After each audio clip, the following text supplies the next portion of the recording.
दोस्तों, दुर्गा पूजा आने वाला है। दशहरा का सीजन बस कुछ ही दिन शेष बचा हुआ है। उसके बाद लक्ष्मी पूजन होता है। दुर्गा पूजा के दौरान हम लोग सभी हिंदू वर्ग के लोग 9 दिन माता दुर्गा का पूजा अर्चना करते हैं, व्रत रखते हैं और उनकी मूर्ति में प्राण प्रतिष्ठान करते हैं। फिर अंत में उन्हें उठा करके ले जाके कैंपियरगंज क्षेत्र के राप्ती नदी की करमैनी पुल से ले जा करके उठा के फेंक देते हैं। क्या ये उचित है कि माँ दुर्गा को, जिसे हम लोग पूरे 9 दिन पूरे श्रद्धा, आस्था, भक्ति, विश्वास के साथ उनका पूजन करते हैं, और उन्हें फिर 9 दिन बाद ले जा करके इस तरह पुल से उठा के फेंक देना, क्या आपको लगता है कि ये सही हो रहा है?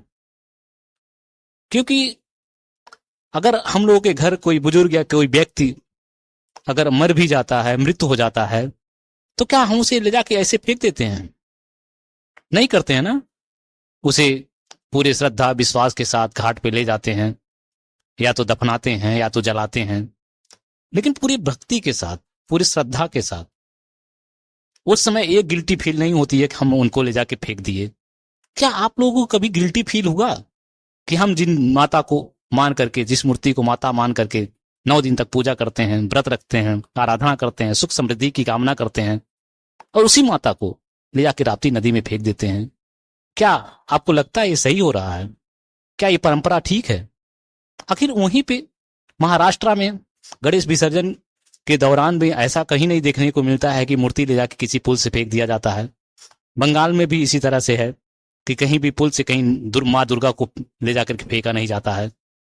वहां पे भी नदियों में ले जाकर के 4, 6, 10 लोग उठा करके ले जाके नदी में विसर्जित करते हैं। गणेश उत्सव में भी गणेश जी को ले जाके समुद्र में या जो भी जलाशय है वहां पे ले जाकर के विसर्जित करते हैं। तो हम क्यों नहीं कर सकते हैं?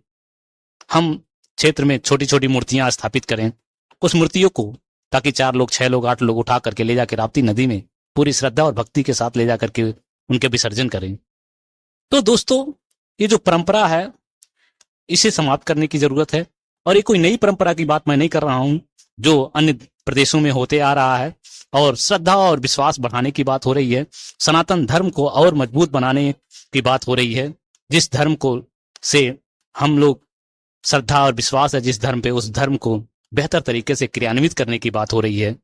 वहीं पे अन्य धर्म के लोग शायद मजाक भी उड़ाते हों कि जिस माता का हमने पूजा अर्चना किया 9 दिन, और उसे ले जाके ऐसे ही फेंक देते हैं।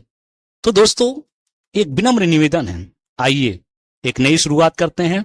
इस बार राप्ती नदी में हम लोग पुल से दुर्गा प्रतिमा का विसर्जन, लक्ष्मी प्रतिमा का विसर्जन नहीं करेंगे, और गांव में छोटी मूर्ति का स्थापना करेंगे, जिसे आसानी के साथ उठा करके राप्ती नदी में 4, 6 लोग मिल करके ले जाके विसर्जित करेंगे।